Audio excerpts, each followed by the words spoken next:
supposed to believe is some kind of coincidence, there was also an anti-terrorist drill going on 7/7.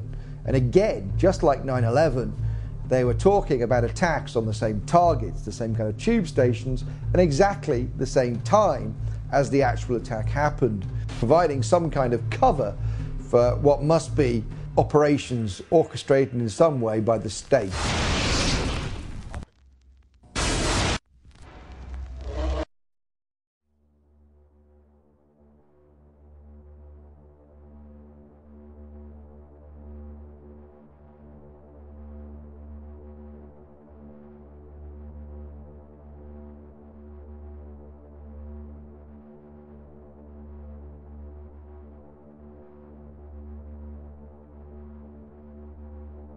I am absolutely appalled at how much people in this country do not think. We are given to understand that, that an Arabic guy out there up in the mountains financed the most elaborate attack on this country. Do you think some people in a cave, were able to have NORAD stand down? Do you think that people in a cave were able to have all of this happen? And when I think about how many Americans were killed in New York City, and believing as I do that this thing was a setup job, this is a textbook operation that Nazis used, and they've used it over and over again. America has been suckered in one more time. I don't have to tell you things are bad. Everybody knows things are bad. The dollar buys a nickel's worth. Banks are going bust. Shopkeepers keep a gun under the counter. Punks are running wild in the street, and there's nobody anywhere who seems to know what to do, and there's no end to it. We know the air is unfit to breathe, and our food is unfit to eat.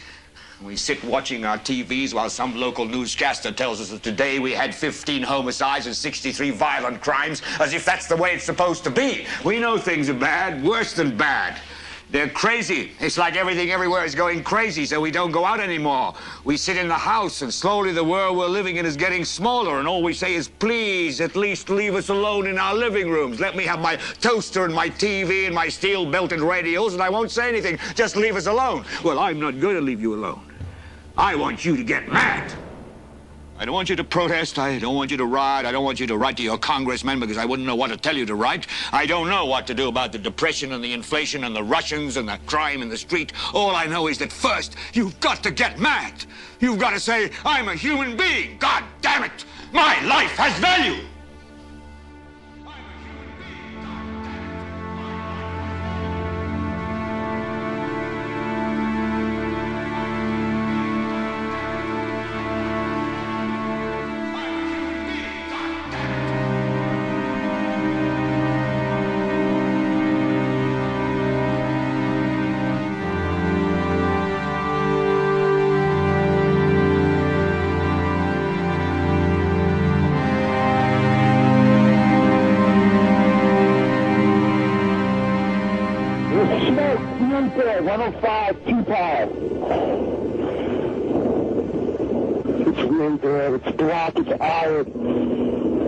My wife thinks I'm all right. I called her and said I was leaving the building. I was fine, and I'm banged.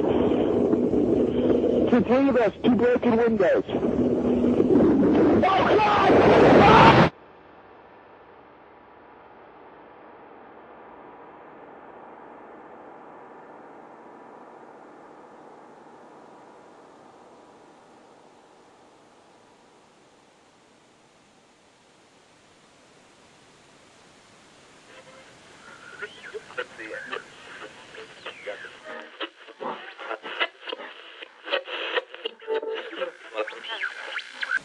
When hostilities commenced in Europe in 1939, it was realized that the American people had no intention of entering the war.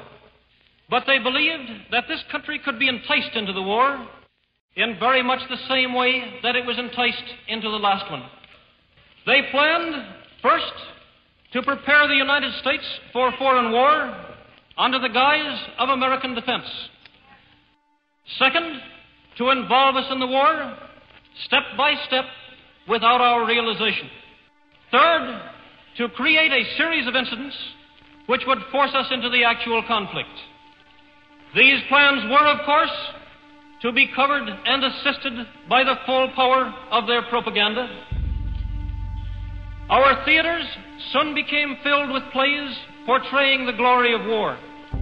Newsreels lost all semblance of objectivity, and they have used the war to justify the restriction of congressional power and the assumption of dictatorial procedures on the part of the President and his appointees. A fear campaign was inaugurated. We cannot allow the natural passions and prejudices of other peoples to lead our country to destruction.